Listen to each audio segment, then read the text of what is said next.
start. The first speaker is Hiroaki Tsushima, and he's talking about interactive arrangement of chords and melodies based on a tree structure generative model. Today, I'd like to talk about our work interactive arrangement of chords and melodies. In research studies, one popular task of automatic composition is a melody generation for given chords. This task is called melodization. Another task is chord generation for given melodies. This task is called harmonization. But there is a problem that users cannot define a partial melodies and chords that they are not satisfied with. To solve this problem, we propose a system that helps users to incrementally and partially refine chords and melodies. To use our system, a user is asked to upload a melody of 8 bars. The system then generates a chord progression that harmonizes with a melody. The system also can refine a part of melody in the region of one selected chord. By iterating these operations, users can automatically refine the chords and melody while reflecting their creativity. We implement the graphical user interface. In case of harmonization, when user inputs the file of melody, select the file and submit, our system automatically generates the chord sequences.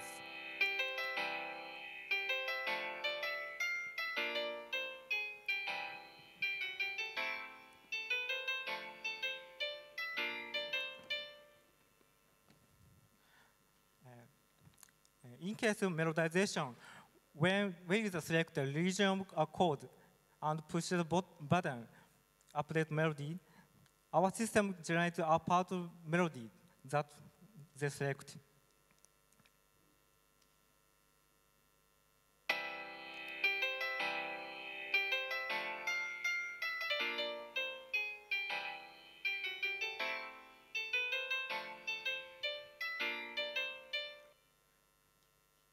Okay. The important key idea in our work is that we generate a chord progression in consideration of related to repetitive structure in chords. To do so, we formulate the unified probabilistic model for chords and melodies, which consists of two sub-models. One is a tree structure generative model for chord symbols that represent the latent hierarchical repetitive structure in chords progression. In the traditional harmony theory, each chord symbol is given the function to represent the basic structure in chord progression. We regard the hierarchical structure of such a function as a kind of tree structure data. And the other model is the generative model for melodies based on LSTM model. It describes how melody pitches change conditionally on chord symbols. By using the model training advanced, in case of harmonization, we estimate what most likely chord symbols and related to the structure. In case of the melodization, we sample a part of melody according to the posterior distribution. Thank you very much for kind attention.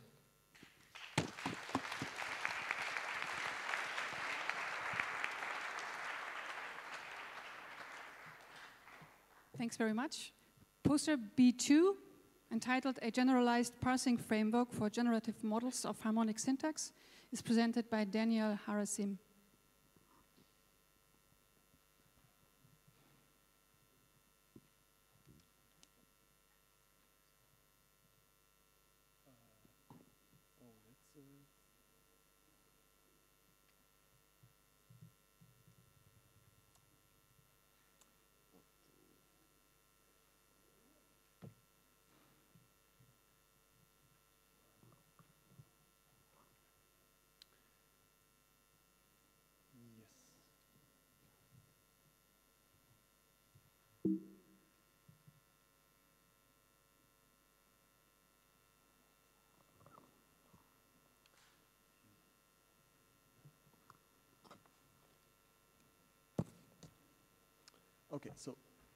Okay, so this should work now. Yes, so this is about computational music theory, and we are interested here in musical syntax, which is a recursive constituent structure of musical objects, and we use generative grammar formalisms inspired from linguistics to model this kind of structure. And what is a recursive constituent structure? Yeah? Consider, for example, this jazz chord sequence here that you see to the right. You have a A minor 7 chord, a D 7 chord, a flat minor 7, D flat 7, and a C major 7 chord. And we can combine the first two chords together into a constituent, since they form a 2-5 progression here in G major. And we can combine the third and fourth chord also in a constituent because they form a 2-5 progression, but now in G flat major, so in a different key. And then the D7 chord is a tritone dominant to the D flat 7 chord, so we can combine these two constituents again together into a constituent. And now the D flat 7 chord is in turn a tritone dominant to the C major 7 chord, so the whole thing also together forms a constituent. Another way to visualize this kind of structure is to use these red boxes here. So each box visualizes a constituent that is represented in this tree. This is how to understand these kind of trees. And what is musical syntax for then? So it corresponds to a cognitive expectation realization structure. It means that some musical events, like a dominant chord, they create expectation that gets resolved into a tonic chord that comes later then. But it does not need to come directly. After that, it also could come like, I don't know, some bars later or something like that. So we can use the model to apply it to model the large-scale structure of musical pieces, for example, to this jazz standard here, Bernie's tune. There are two problems. First, the problem of modulation. So jazz, particularly jazz harmony sequences, they modulate a lot. So here, as I already mentioned, we have this 2-5 progression, first in G major and then in G flat major. And we want a model that expresses like these 2 points here that pieces can modulate into different keys, but also that the structural patterns that we find they are key independent, or the probability of them is key independent. Then another more classical problem is the problem of ambiguity. So they are like, for a jazz standard, there could be millions of syntax trees be possible. And depending on the context, some are more plausible than others. So the task here is to learn weights of the syntax trees that correspond to the plausibilities. And our contribution is now to propose a generalized framework for grammars tailored to musical objects, so that we can actually calculate with these kind of musical objects, such as scale degrees. We can compose them, which is not the case for linguistic categories, for example.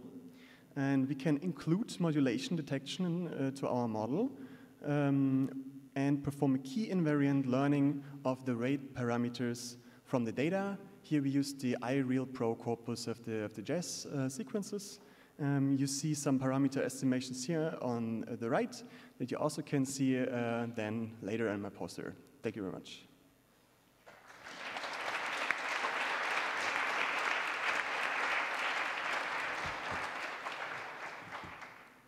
So the next poster, B3, on an energy-based generative sequence model for testing sensory theories of Western harmony, is presented by Peter Harrison.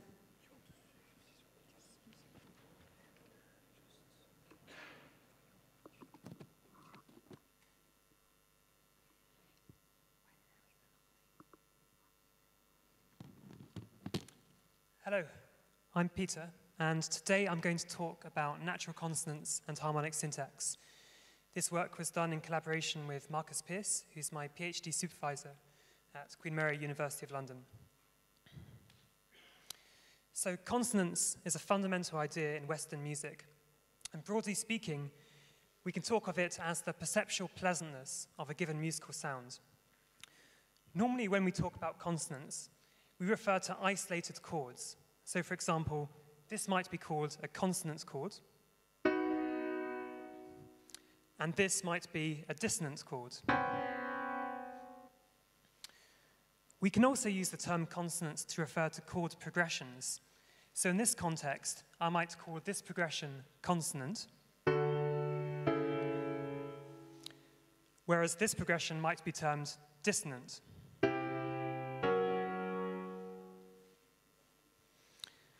We can identify various natural sources of consonance. One example is roughness, which determines the instantaneous consonance of a given musical sound. Roughness can be motivated in terms of the particular physical idiosyncrasies of the basilar membrane in the inner ear, and so we can say it's the way in which auditory biology determines consonance. A second example is harmonicity. A sound that's harmonic is a sound that roughly approximates the harmonic series in its auditory spectrum. The importance of harmonicity for human consonance perception is motivated by the prevalence of harmonic spectra in human vocalizations. We also have aspects of consonance that are sequential, and spectral similarity is a proposed example. A pair of chords have high spectral similarity if their acoustic spectra are similar to each other. And this spectral similarity seems to contribute to the perceptual consonance of a chord progression. Likewise, a progression is said to have high voice leading efficiency if the constituent notes of the chords can be connected through efficient movements of pitch. Both these features can be motivated through ecological realism. So the question we ask here is, how does natural consonance contribute to harmonic syntax? And by harmonic syntax, we mean the various rules that make up Western harmony, things like major triads, circles of fifths, tritone substitutions, and so on. The technique we use is a new technique called generative sequence regression, where we build a generative statistical model that predicts chord progressions from consonance features, such as the ones I described earlier. Importantly, this model has interpretable coefficients, with each coefficient telling us how much a given consonance feature contributes towards the probability of a given chord progression. This model has an energy-based exponential family formulation. Our headline results can be summarized as follows. We found that spectral similarity was much less important than claimed by the psychological literature. If you look at the recent 10 years of psychological papers on harmony perception, it really seems like it's driven by spectral similarity, whereas we found that spectral similarity doesn't really help you understand why certain chord progressions tend to happen in Western music. In contrast, voice leading efficiency seems particularly important, and this importance seemed to span the different musical styles that we tested. So we did these analyses on classical music and popular music and jazz music. And for all these corpora, we found that voice leading distance was really important. So it might be a good candidate for perceptual universal in Western musical syntax. Thanks very much for your attention.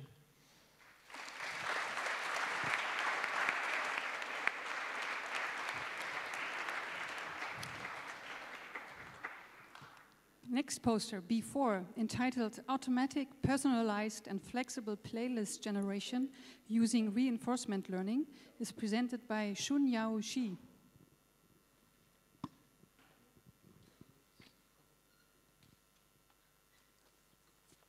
Okay. Ladies and gentlemen, I'm glad to be here and share my work with you. I'm Shunyao Shi, or you can call me Gary, and I'm an undergraduate research student in National Taiwan University. And today I want to talk about an automatic, personalized, and flexible playlist generation method utilizing reinforcement learning. So the goal is quite straightforward. What we need to do is to build a personalized playlist generation system with flexibility. That means you can easily let your playlist consisting of fresh or novel songs as you like. And here is our method. We first get song embeddings from song user bipartite graph and use these embeddings to pre-train and recurrent neural network. At the end, we apply policy gradient on the pre-trained model with linear combination of 4 reward functions. This is my model structure. We take each zone as input of each time step and finally concatenate each hidden state to predict the next zone. The following experiments demonstrate the performance of our approach. First, we roughly compare different pre-trained model structures, and the red bold line represents our model. The vertical axis is training loss, and the horizontal axis means training steps. So in this figure, we can see that our model actually learns the zone transition more effectively. For the reward functions, we've tried 4 different parameter settings, and each of them emphasizes on different playlist features. The numbers in this table are corresponding weight to each reward function. And for example, we apply diversity and coherence reward functions on IO dist to force the model producing coherent and diverse playlist. So in this table, the bold text represents the best and the underlying text represents the second. After training with corresponding reward functions, we actually let the model apply with corresponding reward function have better performance in each matrix. Even for some complex reward function, RL combined in the last row also works, and it's on the top 2 in each matrix, including diversity, novelty, and freshness. So for the part of flexibility, we take novelty as an example. We adjust weight of novelty reward function and train 8 models to evaluate their output playlist. And from this figure, we show that we could easily get different and reasonable novelty score of this playlist, which means our method is flexible enough. In the final, we provide actual example playlist. Playlist from the left-hand side is generated by finding top k nearest neighbor based on zone embedding, and the playlist from the right-hand side is generated by our model. So we can see that playlist from the left is mainly consisting of zones from Eminem, while playlist from the right is more diverse and has significant improvement.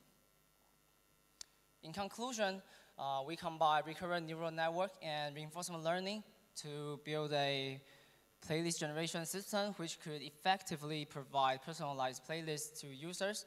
And also it is flexible to apply different kinds of features and could be easily manipulated. Thank you for your attention.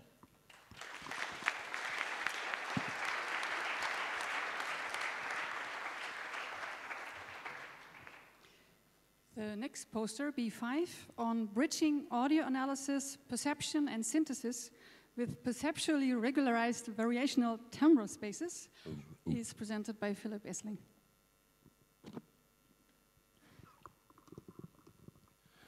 Okay, so at ISMIR, you might have some audio and you want to analyze some high-level properties out of it. Or you might have the properties and you want to synthesize some stuff.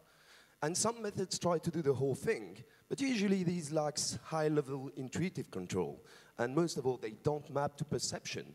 So when you want to study perception, you usually ask people to rate the similarity between instruments. And if you have enough of those, you can construct this well-known timbre space. So timbre spaces are super cool because they show you how instruments relate. But if you think about it, they are super limited as well. Because basically, you cannot synthesize out of it. If you have a new sample, you have to reconstruct the whole thing. You can't understand the dimensions. And worst of all, you can't generalize. And you can't do creative stuff. That is bad. So here you have it. Our paper proposed to bridge analysis, synthesis, and perception by finding a way to map the sounds and any sounds while keeping the topology of the timbre space and still being able to synthesize out of it. So of course, if you look at this, you will say, of course you should use variational autoencoders. I mean, they analyze, they synthesize, and they have this super neat property that we use Gaussian sampling in the latent space. So it's kind of self-organizing. But remember, this is not enough. We don't want just self-organization. We want to have the exact topology of the timbre space. So what we developed is a regularization in which we look at the distribution of distance in the latent space and the distribution of distances in the target timbre space, and we make those two distributions match while keeping our variational reconstruction objective, which kind of merge variational autoencoders and t-SNE together. So, to learn this model, we first constructed this massive timbre space by using 5 different time studies, and we had the same structures.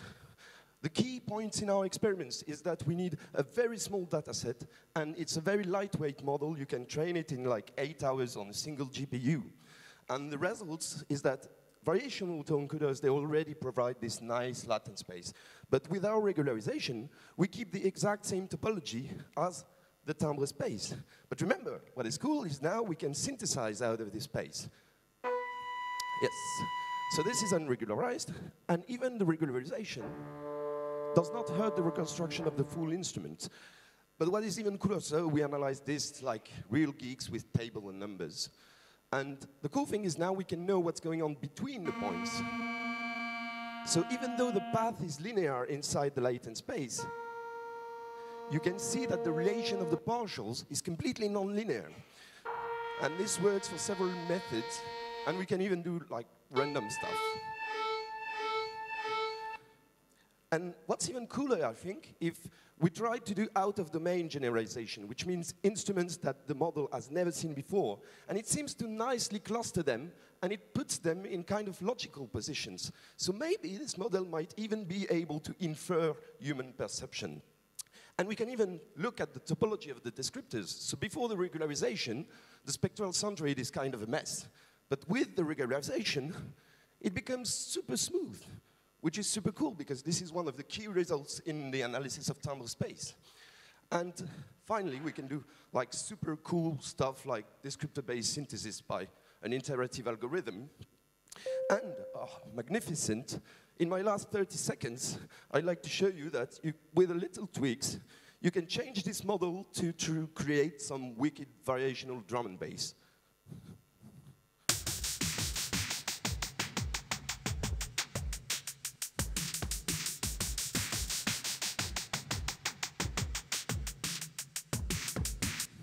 And of course, this is all open source.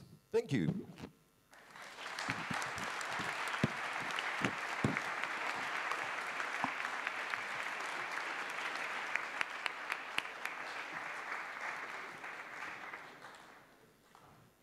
Poster B6 on conditioning deep generative raw audio models for structured automatic music is presented by the second author, Vijay Thakkar.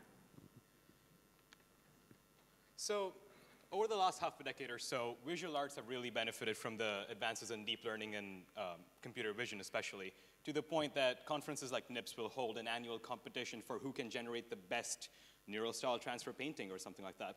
Now, even though we've seen a lot of generative music, the same cannot be said to the same extent, at least, for music generation, which is end-to-end.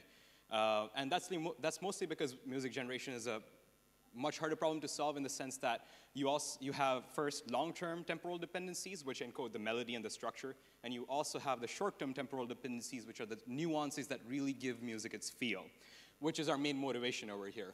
So traditionally, there have been 2 main camps in automatic music generation. First, you have the structural models, which treat the problem as a problem of generating discrete samples and notes. These are really good at encoding long-term temporal dependencies because they work with chunks of time, somewhat reminiscent of concatenative text-to-speech. But then you have the other camp, which are the raw audio models.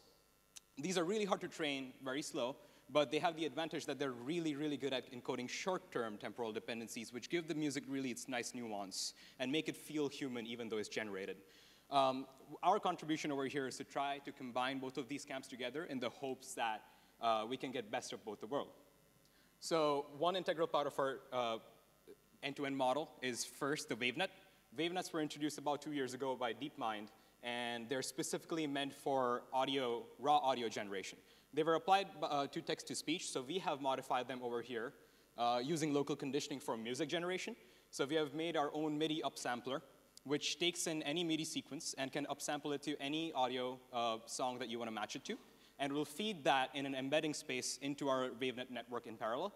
So you can see the modified probability distribution on the bottom equation over here, where we also condition on a second time series labeled H over here, which will then affect what audio is generated instead of just randomly sampling from the learned weights inside the convolutional network.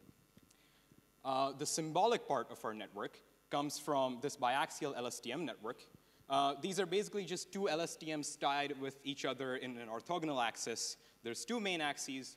The first one is the time axis, which is our primary axis. And then there's a note axis, which generates notes dependent upon the previous cell state from the previous timestamps, as well as the previously generated notes. So this, in our network, is generating the long-term structure. And the WaveNet takes this in as embeddings and generates the short-term temporal structure. So in the end, you get a combined end-to-end generation model, where you can train this on tagged data sets, which have both the raw audio as well as the transcribed MIDI. And then we can train these networks independently in parallel. And then we can generate from the LSTM and feed that into the network. Results, so we can successfully condition on novel songs, generate novel melodies from them, and feed them into the WaveNet to get a feel of whatever type of instrument that we want. So for our demonstration purposes, we have trained on a classical music data set, which you can learn more about if you come to our poster. And then we generate from the LSTM, which gives us a novel sequence of MIDIs, unlike the training data set. And when we feed it through the network, we get a feel of traditional classical piano music. We can also edit existing songs by taking chunks out from them, feeding it to the LSTM, generating new ones, and replacing those sequences. We also show some quantitative evaluation using cross-correlation analysis of how this network actually does conditioning and how we can see it in the raw audio as well. There's a lot of room for future work. We can incorporate WaveNet 2.0, which would give us faster, better quality generations. And we can also set up multiple WaveNets together to have an ensemble of models. Thank you so much. Come see our poster at number 6.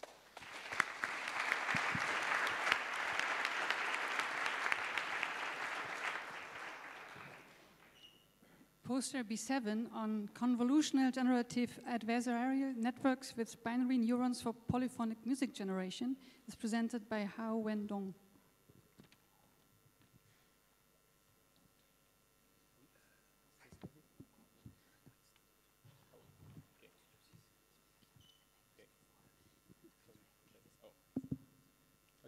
Hello everyone, my name is Hao Wen Dong, and today I'm going to present you a convolutional generative adversarial networks with binary neurons for polyphonic music generation.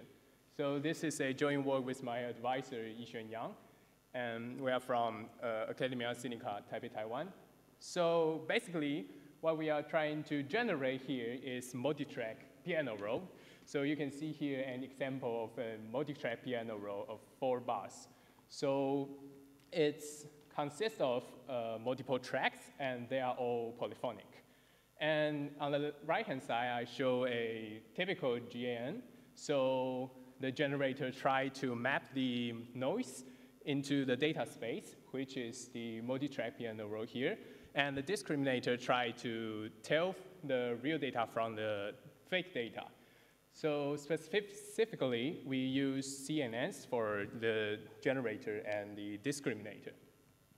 So, and this is a following work for the MuScan model in our lab.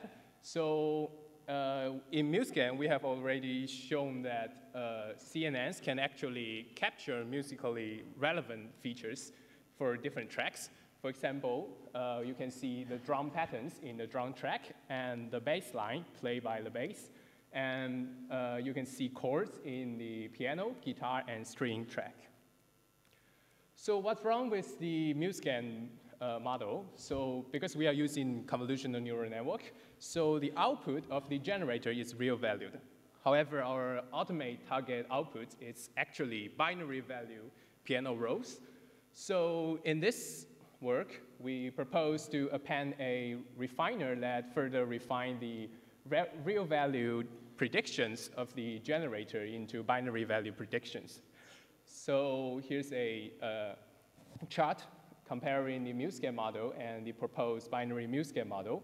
So the main difference is that the generator is now outputting binary value predictions, which is the same as the real data.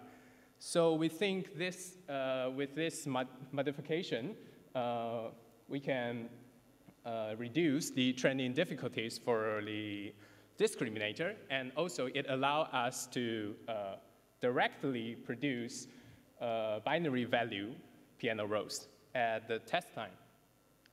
Okay, so specifically, the refiner is composed of a series of residual units and a layer of binary neurons. So, and we also propose several new designs, such as shared private designs for the generator and the discriminator, and also the onset offset stream and chroma stream to further improve the generator and discriminator. Okay, so here's some qualitative result. So in the middle, we show the MuScan's output, its real valued. So if we apply naive binarization strategies, such as hot thresholding and Bernoulli sampling, you can see that it produces a lot of overly fragmented nodes.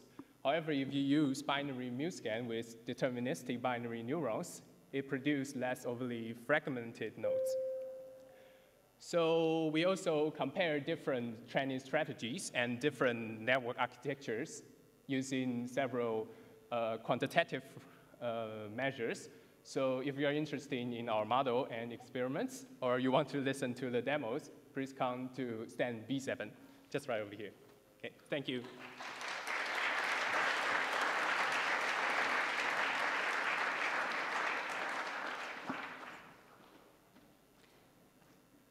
Poster B8 on cover song synthesis by analogy is presented by Christopher Traley.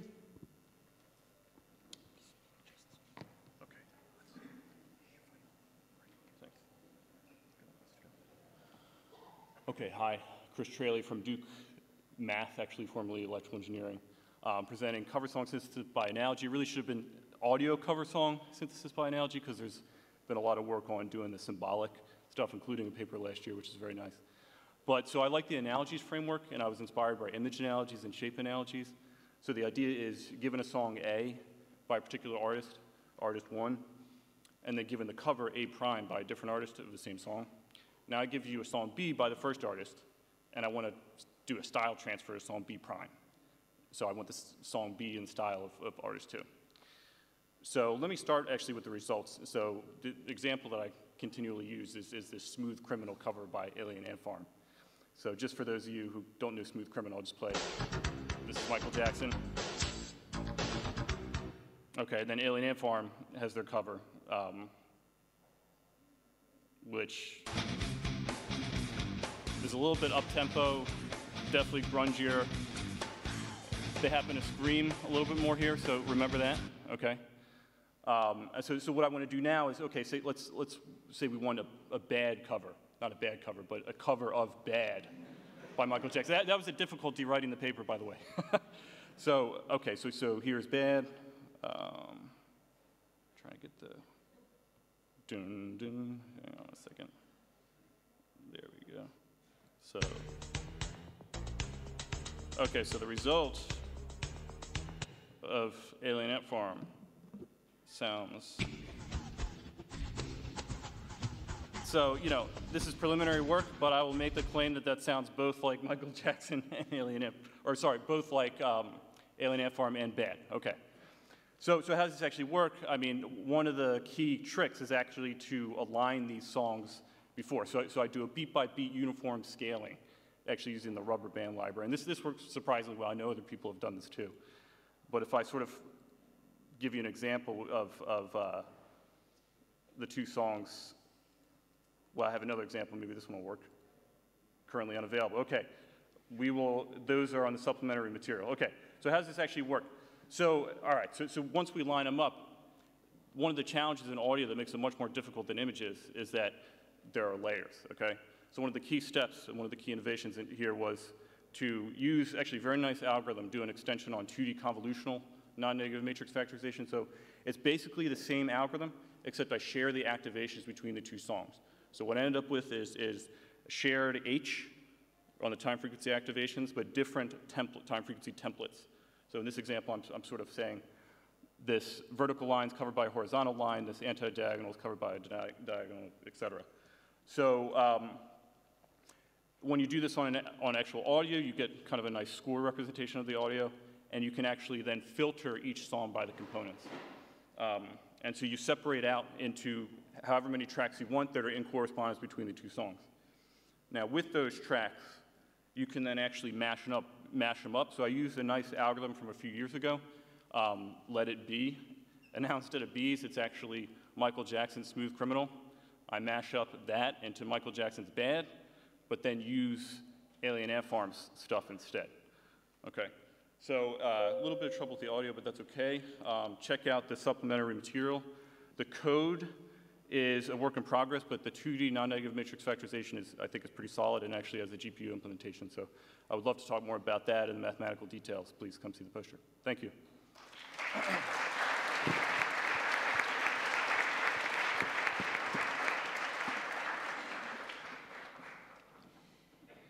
Next, poster B9 on part invariant model for music generation and harmonization is jointly presented by Yuya Yan and Ethan Lustig.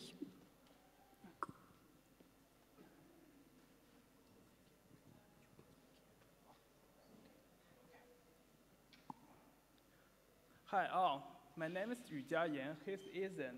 In our work, we present a model that treats superimposed monofolic length as a basic entity to model. As a result, our model is capable of generating and harmonizing pieces other than 4-part with a single trend model on Bach's 4-part chorus. The methodology. For modeling the joint distribution, we model the conditional distribution for a given score position given all its surroundings. Or the context. This methodology was firstly introduced by Bach. As for our context model, instead of treating the whole music piece as a sequence of pitch sets, we treat it as multiple parts coupled together. We use the same model for every single line, and then we aggregate all the information in a permutation invariant way. By doing this, we obtain a better model that is more generalizable and applicable for multi-part music. We call its property path invariance. So now I'll talk about how we evaluated the model, and you'll get to see a few demos of the model's output. So there's many ways you could evaluate computational creativity. We decided to see if my music students, I teach music theory at a music school, we decided to see if those students could do as well as the computer, so man versus machine. So we enlisted music majors versus our algorithm, and we gave them both the same task, which was to provide the upper 3 voices for bass lines, so 4-part harmonization of bass lines, which is a very common task in music theory. And we varied the bass lines in chromaticism, ranging from a very diatonic bass line to a highly chromatic bass line. Here are some examples that the algorithm created. So there's our diatonic bass line.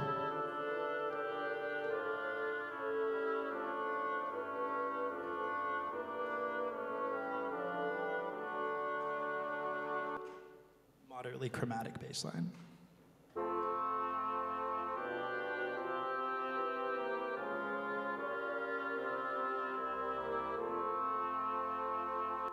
And a highly chromatic one.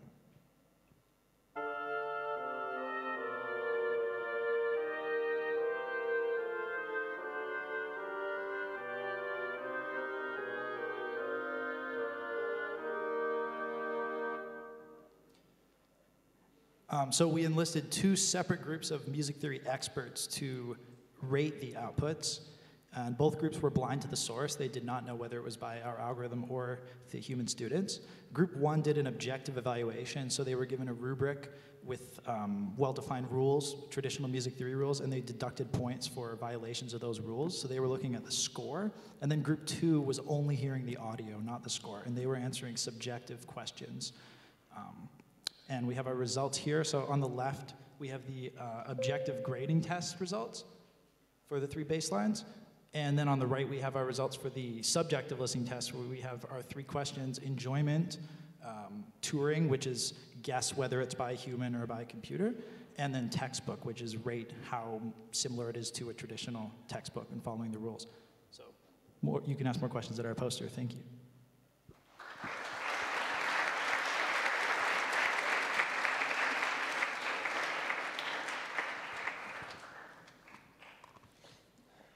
Poster B10 on evaluating language models of tonal harmony is presented by David Sears.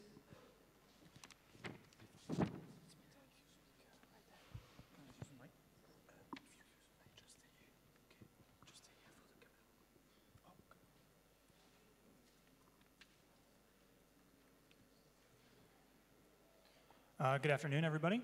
So yes, this project was conducted jointly between myself at Texas Tech and Philip Korzenowski and Gerhard Widmer at Johannes Kepler University. When listeners are confronted with a passage of tonal music, they actually tend to be pretty good at predicting the next chord in a sequence. So we could presumably do this because we've somehow internalized the requisite knowledge of the statistical regularities that characterize tonal harmony. So how do we train computers to simulate this process?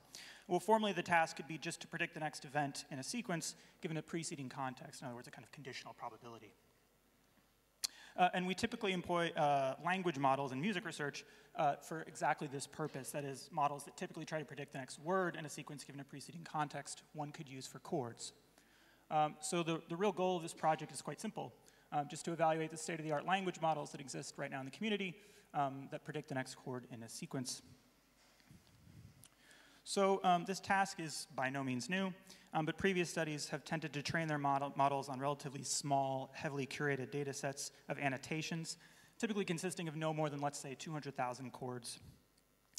They also tend to reduce the vocabulary of possible chord types to between, let's say, 2 and 24 symbols. In other words, they try to predict that it's either major or minor, or maybe it's one of the major or minor triads in the tonal system.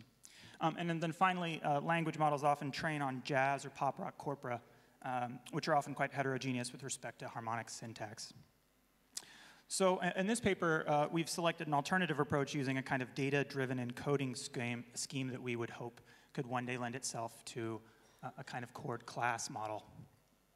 So in this case, we're representing every chord in a sequence according to the scale degree mod 12 of the bass and the interval classes between that bass and the upper voices. In other words, we're not annotating, we're coming up with a kind of data-driven scheme looking at large data sets of music, symbolic music. So here's an example of 3 of the symbols that you get from this kind of encoding scheme from the top passage to the bottom. So the appeal of this encoding scheme, as you might guess, is that we can train our models on much larger data sets. So in this case, I've trained the language models on a corpus consisting of over 1 million tokens, spanning some 2 centuries of music history. So our models were selected from 2 families, finite context models, particularly the information dynamics of music model developed by Marcus Pierce, or IDIOM. So one of the special characteristics of this model is it uses prediction by partial match and interpolated smoothing, these techniques to deal with particularly rare symbols and particularly sparse data sets, which is always a problem with this kind of work. Then we'll compare these against recurrent neural networks, which transform the chord sequence into a sequence of conditional probabilities through a kind of nonlinear projection into hidden layers. So to avoid the vanishing gradient problem, we employ both LSTMs and GRUs. So we're going to employ multiple model architectures inside these 2 families to see which ones work. So in short, I'll leave the particulars of the models for the poster, but suffice it to say that we tried to use architectures that would kind of be optimized to be successful, and what we found in the results here is you have HM, or corpus cross entropy, on the y-axis. That's a sort of measure of model uncertainty. So the lower the number, the less uncertain the model. So in this case, the finite context model tended to outperform the best performing recurrent neural network in every data set. So in this particular case, when we investigated why, we did a kind of regression analysis using a set of features, and we found that the LSTM in particular was not so good at dealing with particularly rare chord types or particularly improbable chord types, which again is very common in a large data set that has a vocabulary of, say, 1,500 chords. So thank you very much.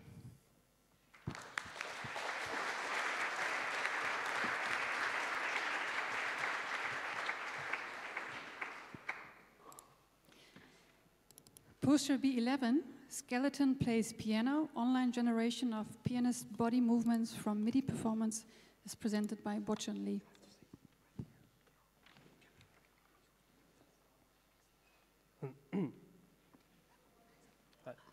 Hi, my name is Bochun.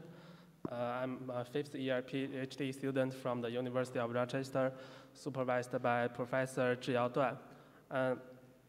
This project was done as an internship program offered by Yamaha with the supervision of Akira Maezawa.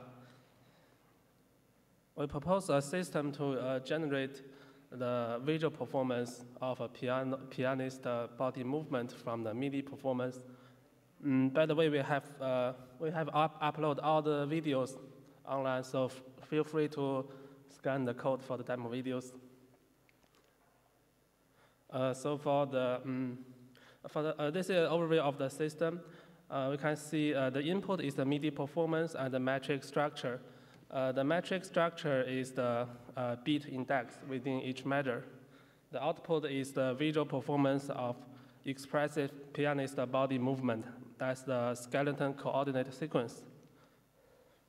For applications, this is good for a visual demonstration for educations, or this can be used to replicate musicians for immersive music enjoyment. We can also imagine interactive accompaniment system where the body interactions are helpful to synchronize between each other. We can also use this as an expressive robot ensemble where the body movement as a visual performance is also attractive. The method is based on a deep learning technique. We propose two CNN structure to pass the input of the MIDI performance and the metric structure respectively. After that, the features are concatenated and feed into an LSTM network. The output is the sequence of the body skeleton coordinates. During the training, we propose to use different loss functions. The first is the body joint constraint.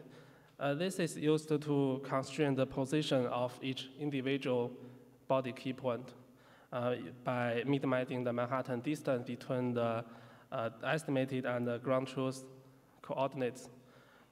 This is applied during the whole training process. After the first 30 epochs, we propose to use the body limb constraint. So this can constrain the relative length on the body makes sense. So this can guarantee the generated skeleton is natural as a real human. On this page, I'm going to show, on this page, I'm going to show two videos side by side about skeleton plays piano. One of them is the real one, which means the skeleton is extracted from the real human, and the other is fake one, which means it is generated by the model.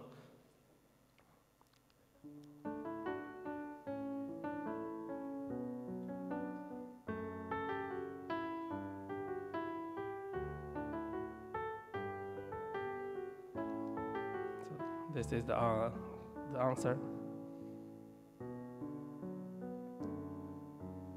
So the left one is real and the right one is fake.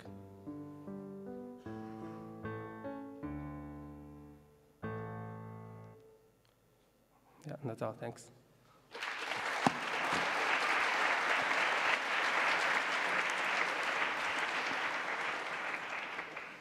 All right, so with the next presentation, we move from the topic of music generation to the topic of OMR. Poster B12, entitled Towards Full Pipeline Handwritten OMR with Musical Symbol Detection by Units, is presented by Jan Hayet Jr.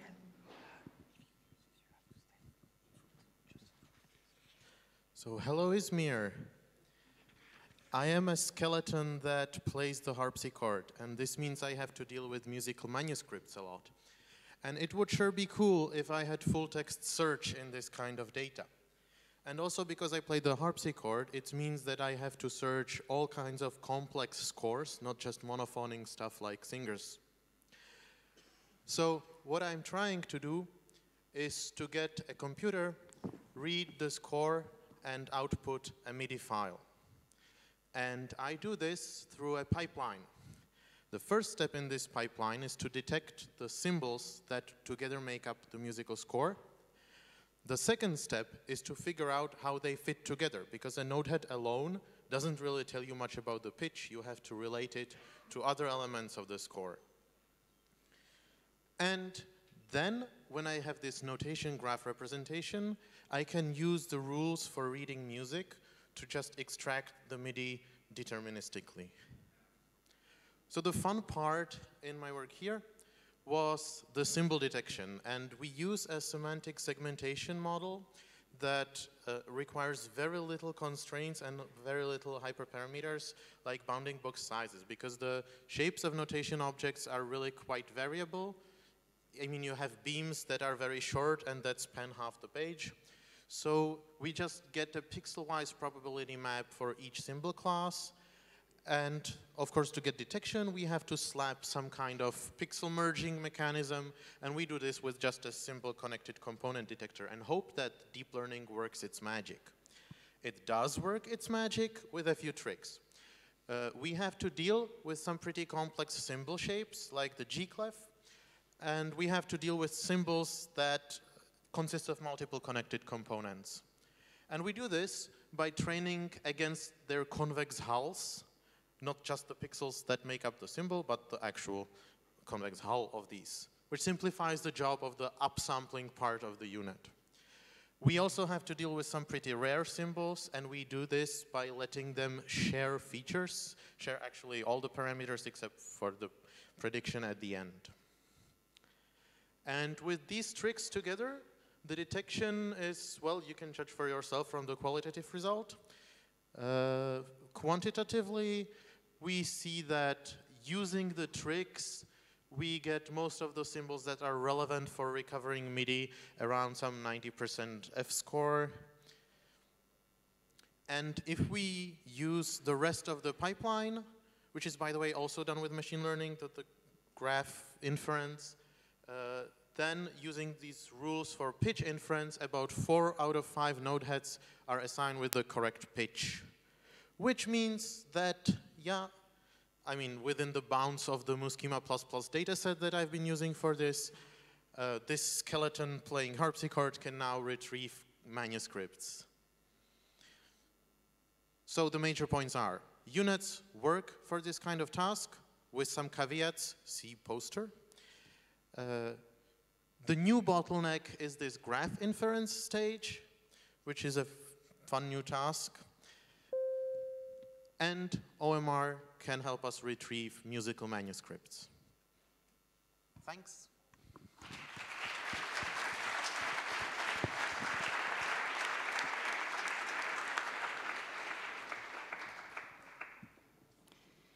Poster B13 on searching page images of early music scanned with OMR, a scalable solution using minimal absent words, is presented by Tim Crawford.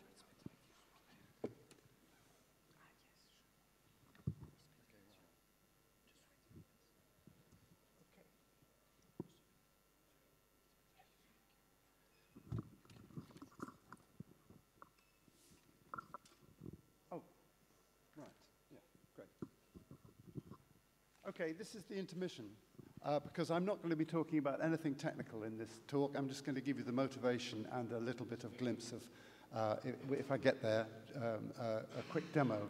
How do I make it work? No? I'll do it here. Right, okay. Early Music Online is a collection of 190 books printed before 1600 from the British Library, which have been digitized, and they're pages of music which are like these. You will see that there are many different layouts in these. These are just 4 examples from 32,000 pages of music that I have in the collection at the moment. Using a selected page, as a query, we want to be able to identify duplicate images, because of course there are a lot of duplicate images in this collection for various reasons, usually photographic ones. Pages which contain the same music, this is where it gets interesting from the point of view of music information retrieval, and sometimes that music is distributed differently across the different editions of the music. And we're also interested in pages which contain similar but non-identical music. That is, different voice parts usually. That's the main case. And our solution must involve full text searching, not just interpits as implemented by the famous RISM system.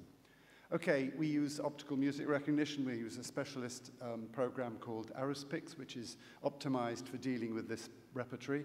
And it does very well on the whole, even without training. You can actually train it and get higher results, but we don't bother to do that at the moment. It still produces errors, of course, like all OMR. We encode a diatonic interval sequences. You can ask me later what they are and how the encoding scheme is worked. Each page has a single string of characters. The first trials, we just used n-grams. Again, you can ask me what that is. But this needed to have a special sorting step in order to get the matched and queried n-grams in the same order and ranked by common n-grams between the query and the matched pages, and used Yakard distance, which is a special distance. This new technique of minimal absent words it works on words that are not present in the text. Again, ask me if you want to know more about that. And there are special casts of absent words useful in DNA matching. The advantages are that they preserve the document structure, so we need no sort step. And they're faster, and there are far fewer of them per page, so it's scalable. Future work, I'll skip through that because we want to get on to the live demo. If I can just quickly do that, I think there'll just be time if it works nicely. Has it come up on the screen? No, it hasn't, so we won't do it. Okay, thank you. Right, yeah, take answers.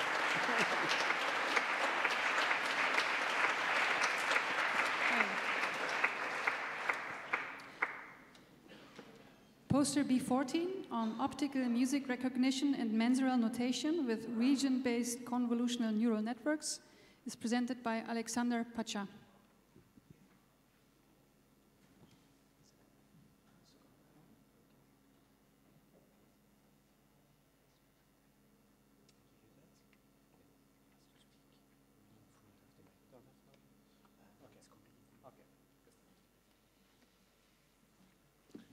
Hello, everyone.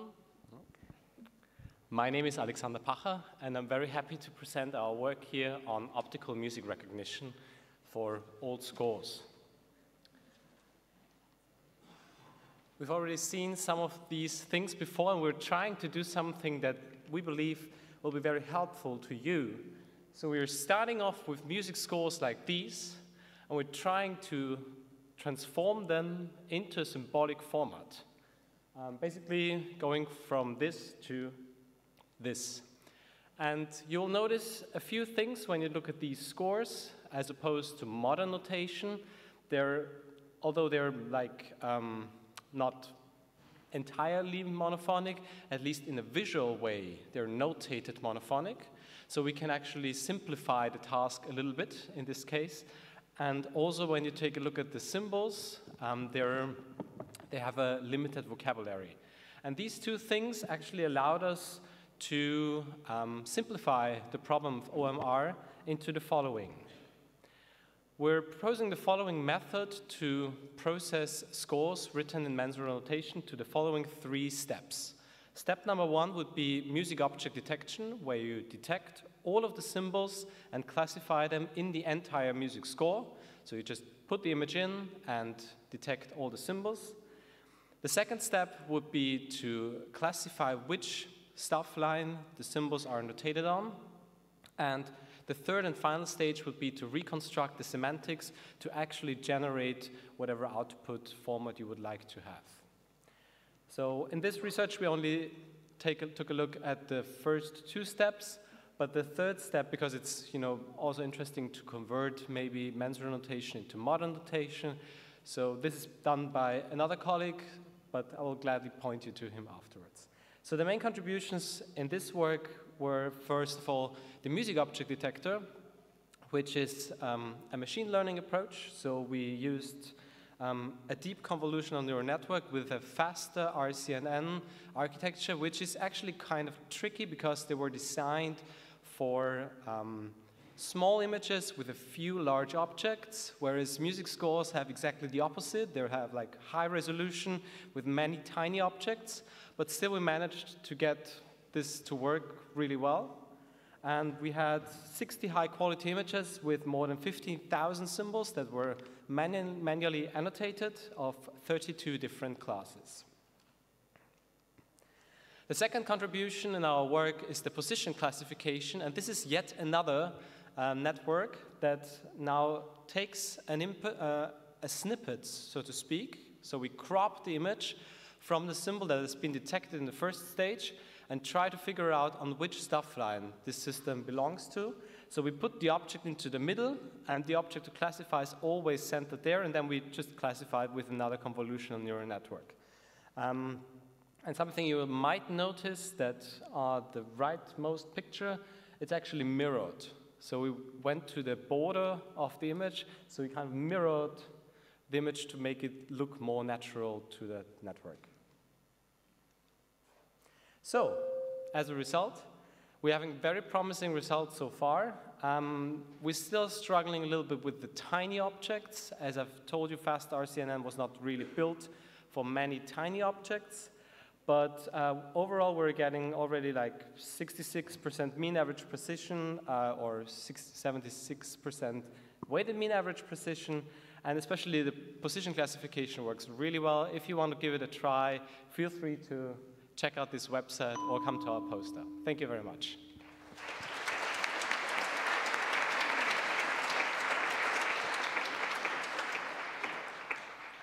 Next poster, B15, on Camera Primus, neural end-to-end optical music recognition on realistic monophonic scores, is presented by, and I'm really just guessing nationalities, Jorge Calvo Zaragoza.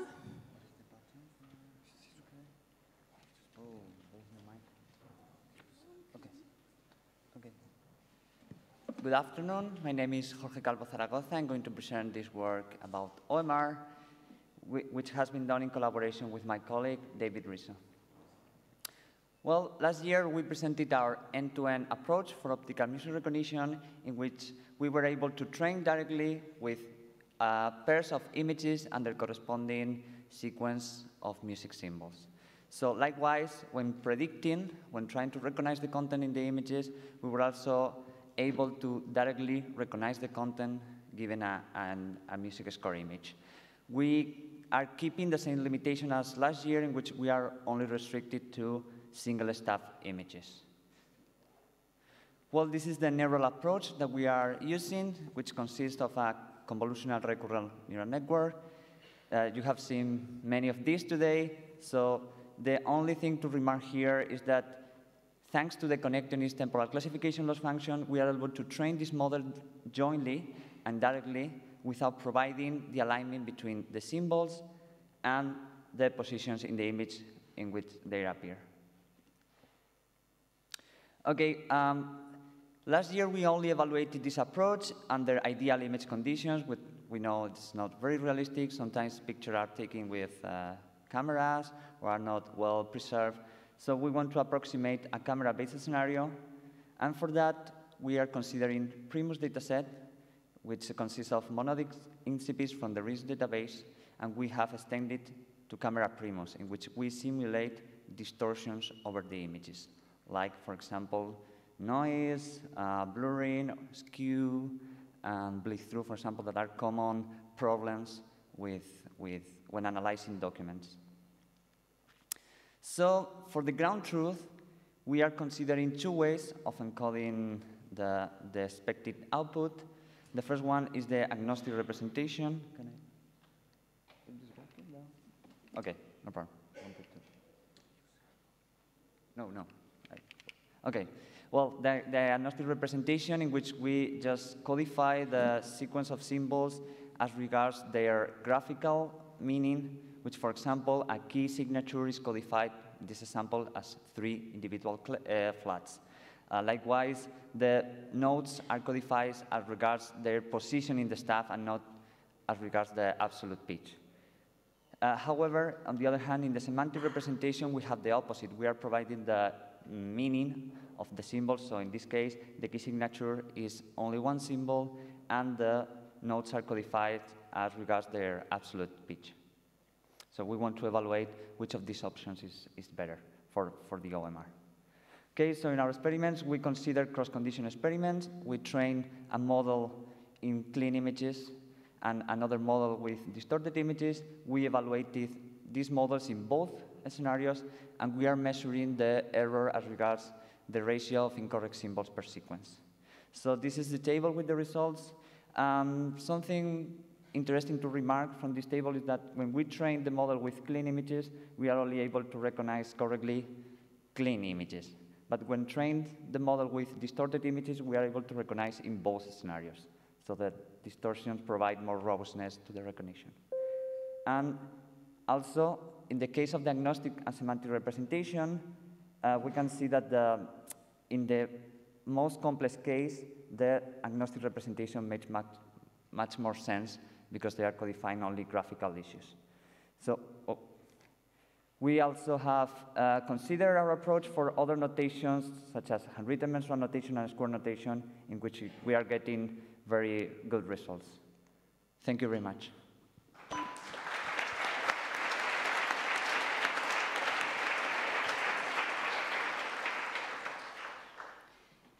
Poster B16 on document analysis of music score images with selectional autoencoders is presented by Francisco Castellanos.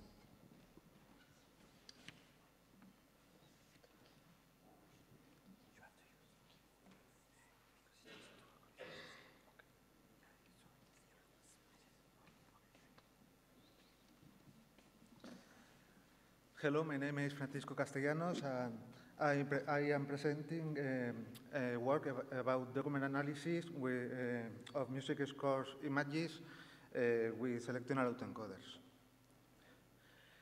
Optical music recognition is a process that reads music notation from an image and export it into the structured format automatically. A common step in this process is document analysis that we focus in this work. The analysis stage to make processes the image to make easier the next steps. For example, classifying each pixel according to a set of categories, as you can see in the figure. Traditionally, document analysis is performed with heuristic algorithms lacking generalization. Convolutional neural networks solve this issue, but they classify pixel by pixel with a high cost.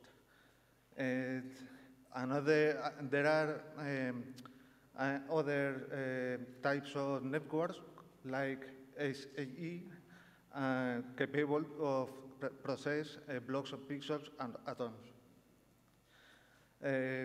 Mixing all this, we present in this work a new approach based on selectional autoencoders to reduce the cost of the document analysis with a generalizable method.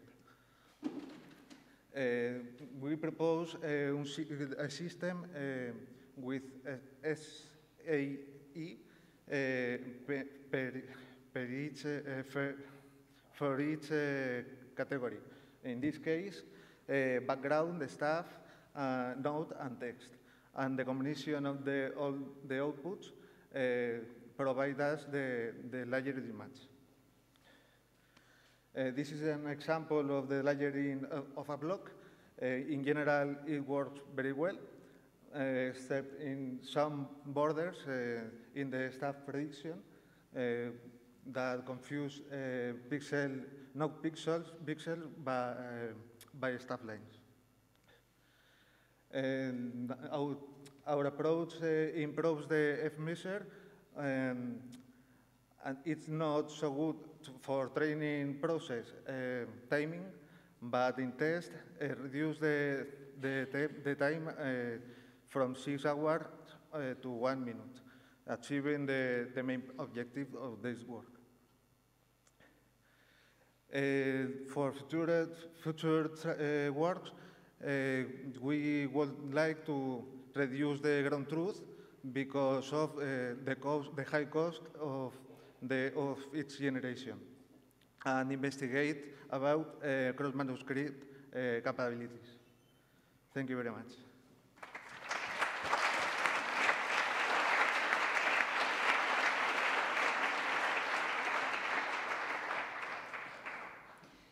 Poster B17 on genre-agnostic key classification with convolutional neural networks is presented by Filip Korzeniowski.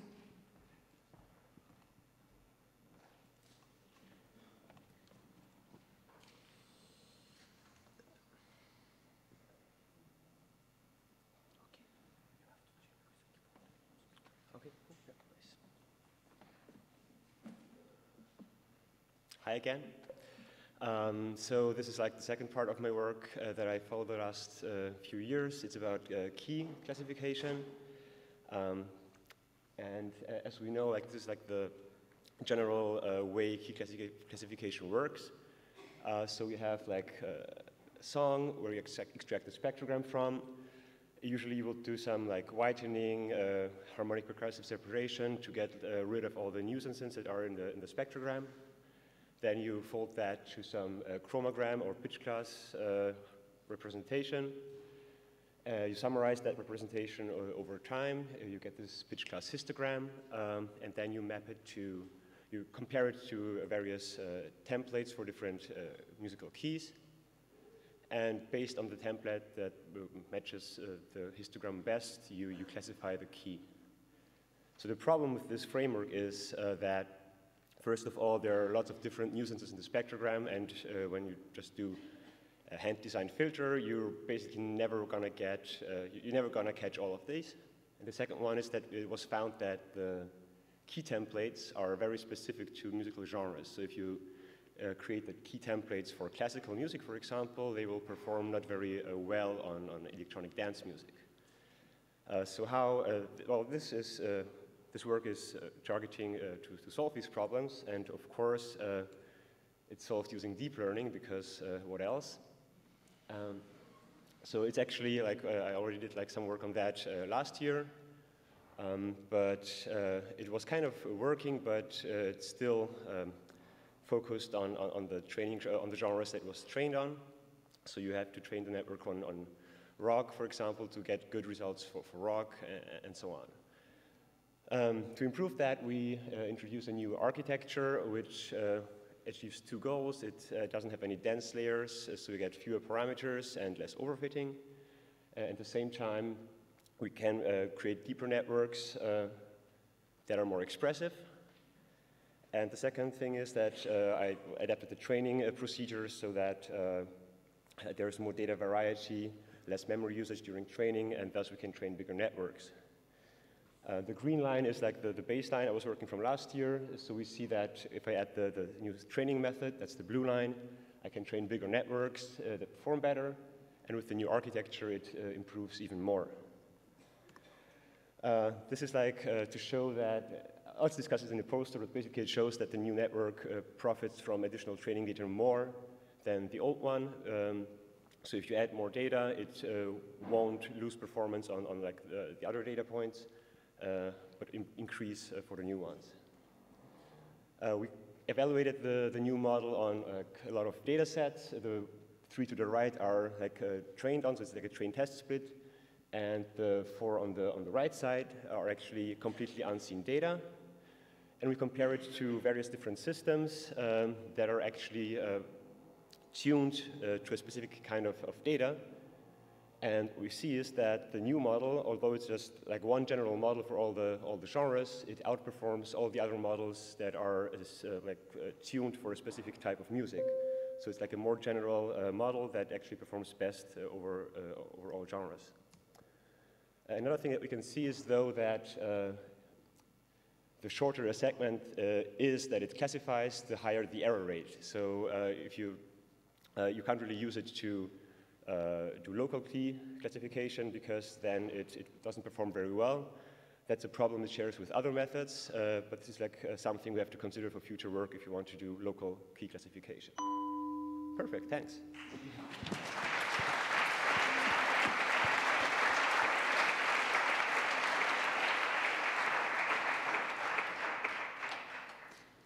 final paper, poster B18, on deep watershed detector for music object recognition is presented by Lukas Tugener.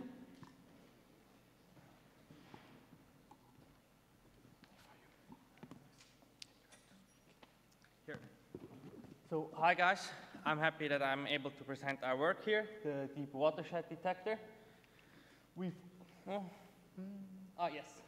We've already heard quite a bit about music object recognition, which treats this sub-problem of OMR as a, let's say, purely computer vision problem of detecting symbols in a full page. As we've also heard before, is that the classical object detection systems were built with images like the one small one on top in mind. So we have only a few, if not just one, very dominant thing in your image that you're trying to detect.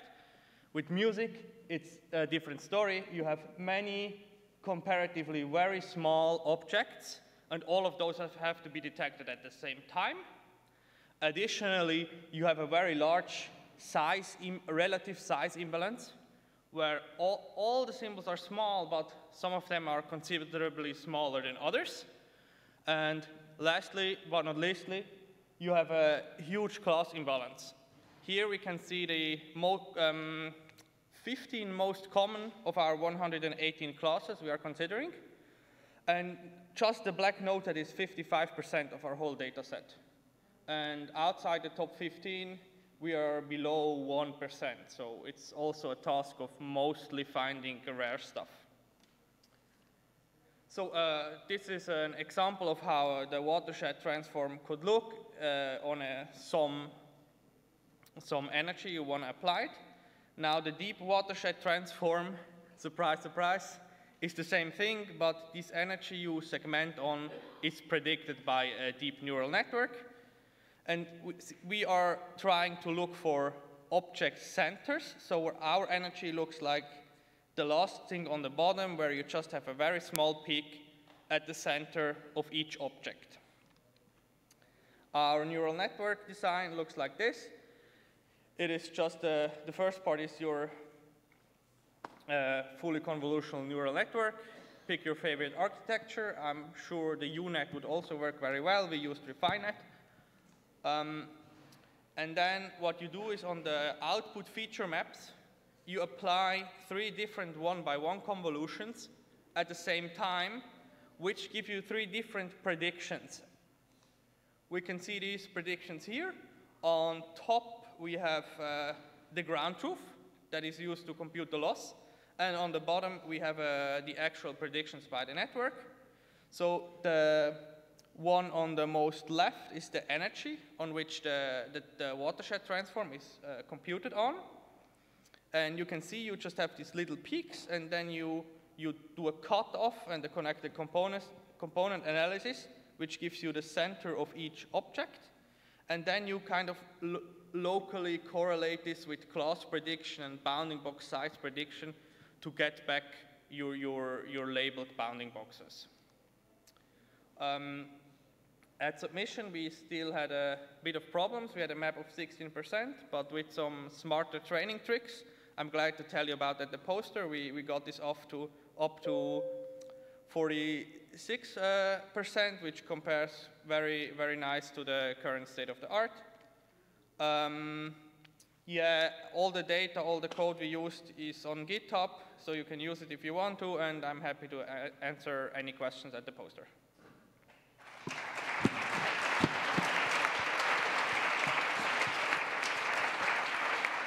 All right, so thanks again to all the speakers in this session. And before we are left to French coffee, 2 announcements.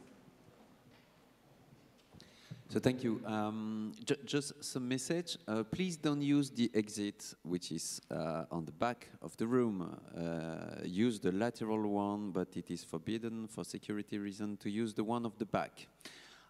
Because of the laptop stealing we have since this morning, try to take care of all your belongings, because this happened in the last coffee break.